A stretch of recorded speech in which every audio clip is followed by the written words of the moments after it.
Hello everyone. Today I'll be showing you what we've been working on over the past week. We've been working on building a chatbot that uses smart document understanding to answer user queries. So normally in a chatbot you have predefined answers. They can ask you to book an appointment or check the location of a store or ask for the hours and you'll have a predefined answer. And if you don't have the answer, they'll redirect you to the customer care. So in this, we have a different feature. The chatbot will be able to analyze the user manual and give the sufficient answers to the user. So let's start off by seeing how that's done. First, we're going to need a IBM Cloud account. So here's your IBM Cloud account. So create it, log in.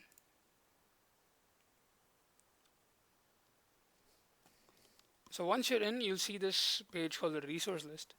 Here you have a list of all your apps, all your services that you've registered from IBM Cloud. So for this, we're going to need Watson Assistant to make the chatbot. We're going to need Watson Discovery for the smart document understanding. We're going to use Node-RED to integrate, and we're going to use Cloud Functions to join Discovery and Assistant. So let's begin with Watson Discovery. So open it. So here's my Watson Discovery tool. Here you have all the credentials you need, the API key, the URL. So let's launch it. Here you have your datasets. So this is mine. So let's open that. So here we have the analysis of the document that I uploaded. The document that I chose is the user manual for the Samsung refrigerator. So here you have 252 documents. I'll explain why there's so many later. You have the sentiment analysis of the documents, you have the entity extractions, you have the 6 different fields. So once you upload your document, what we need to do now is we're going to click on configure data. So this is where all the deep learning actually happens. So what we're going to do is you have your user manual and you're going to create fields in it. So you have different fields on your right. You have title, text, subtitle, images, tables. So so for this is a title.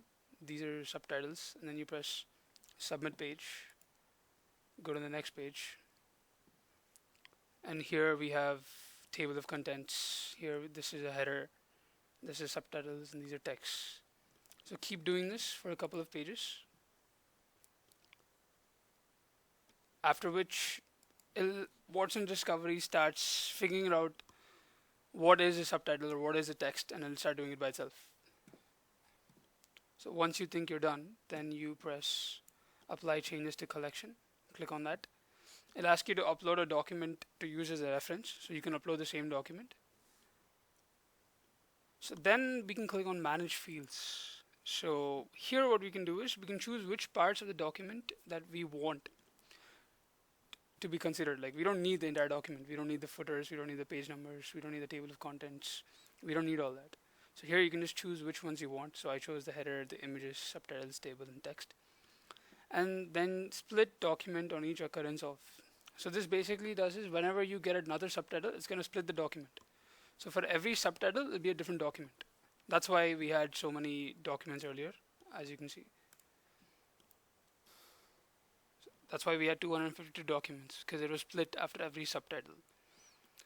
So that's pretty much it with Watson Discovery. The last thing you need to know is you need to click on this button. You'll have your view API details. So you'll need to store this somewhere, collection ID, configuration ID, environment ID. Store it. I'll tell you why later. After this, we're going to go back to our resource list. We're going to go to Cloud Functions. Once we're here, since I've already made a Cloud Function, we can just go to Actions.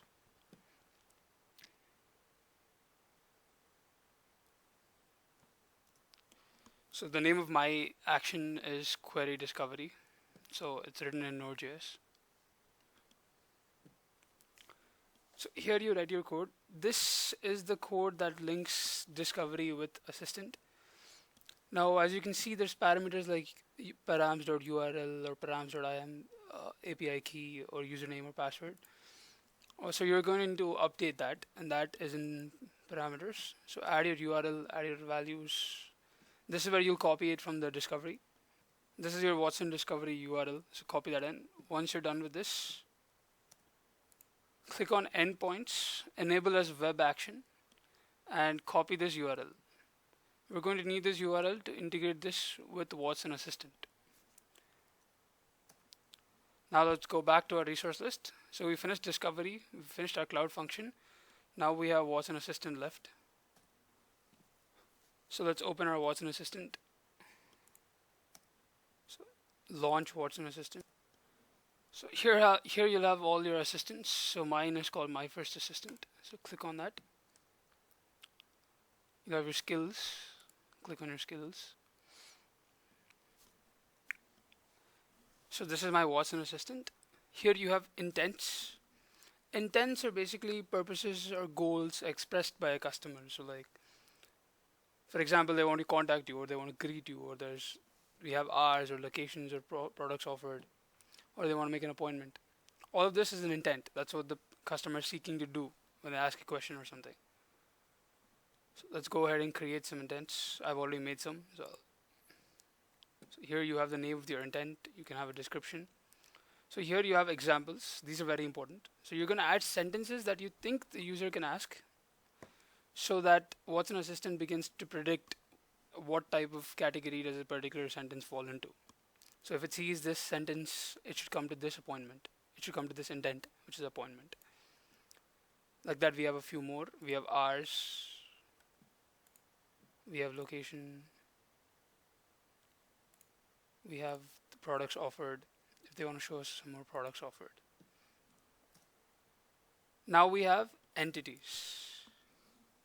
Entities are basically information relevant to the user input. It's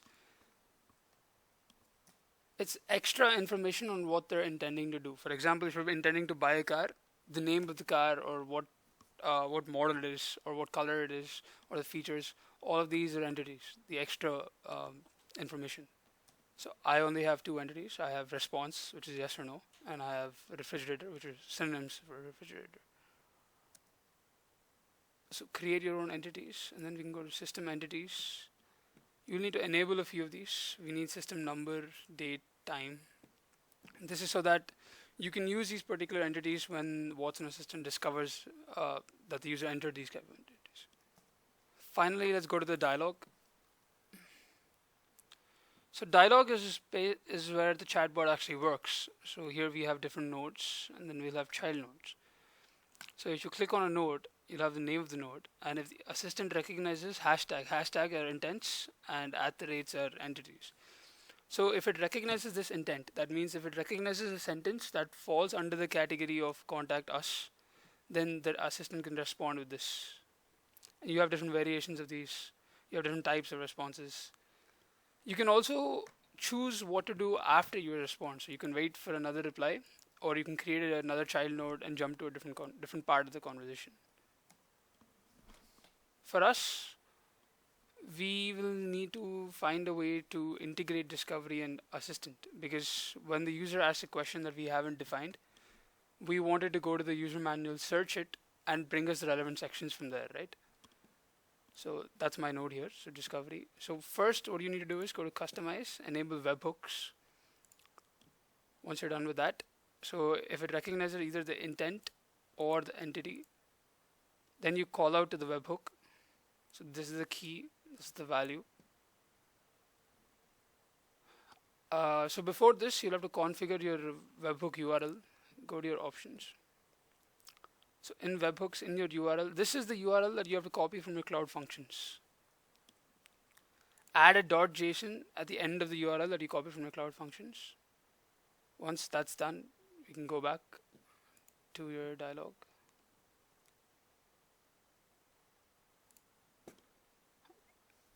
So if the assistant recognizes this webhook, then you respond with this action. This is basic JavaScript. So I'm extracting the first passage that the webhook returns. Here you can see passage 0.passage.text. I'm extracting the first passage basically. So let me show you how it works. You click on try it, and here you can type. So you have the intent. You can change this if you think it's the wrong intent. You can change this. You'll retrain it. So now we can ask you questions like location, I'll give you the location of the store. You can ask it for the hours.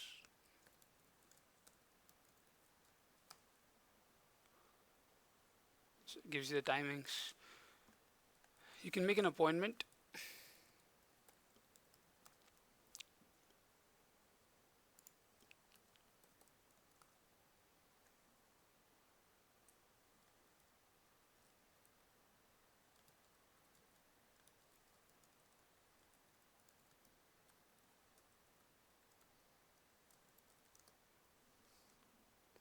So there you go. Your appointment has been booked. So now let's see if Watson Discovery is working. Let's see.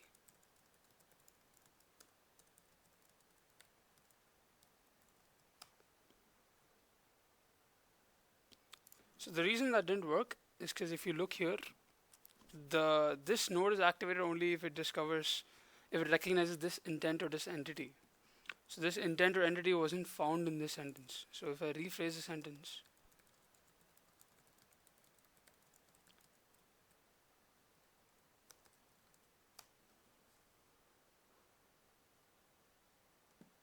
there you go. So this information comes from the user manual. So Watson Assistant just connected to Discovery, which went through the manual, found the relevant section, returned that to us. That was passed through the webhook, which we collected, and we're displaying it now. Now we're almost done. Now we have to go to resource list and open this Node-RED. This is what we use to integrate all these services. So here you have your Node-RED details. Here you have how much memory you've allocated for this tool. Let's go to visit app URL. Then you click on go to your Node-RED flow editor, and this is called the flow. This is how you're connecting all your services. So this we have a form node. So if you double click on that, you get the properties. So it says label, name, type of the message. This is the group. So to configure this, click on this pencil icon. You have the name, the tab. So that's the form. So this is where you're asking user questions. Now we're going to use a node called function. So you drag this node function, and here we enter the code for the function. So I've already entered it. So message.payload equal to message.payload.message. Basically, I'm taking the query that the user inputs in the form, and I'm passing it to the assistant. That's basically what I'm doing. This is called a debug tool. It lets you see what's happening at each stage. So this is so I know whether the input is actually being taken from the form or not. Once you add the Watson Assistant node, double click it, and here's where you're going to configure it. So you have the name of the assistant. Now you have your API key, your service endpoint, and your workspace ID. For this, you need to go back to your Watson Assistant. So once you're here, open this, and on your skill, click View API Details. So you have your skill ID, your URL, and your API key. Copy these three over here and save context, and you're done. Now your assistant is configured. Now we have information going from the form to assistant. Now we need it back for the result. So we add another function node. And then we add a text node. I named it bot. You can change the layout of the text. And then you just press deploy. So now we go to the Node-RED UI. So this is how the customer is going to talk to our chatbot. So this is the form node that you saw earlier. So this form node is connected to the function which takes the input, which is connected to assistant, which is connected to discovery using cloud functions. The assistant, you then get the result from discovery, pass it through the function, and then you send it back here. So this is the reply. So let's try the same query.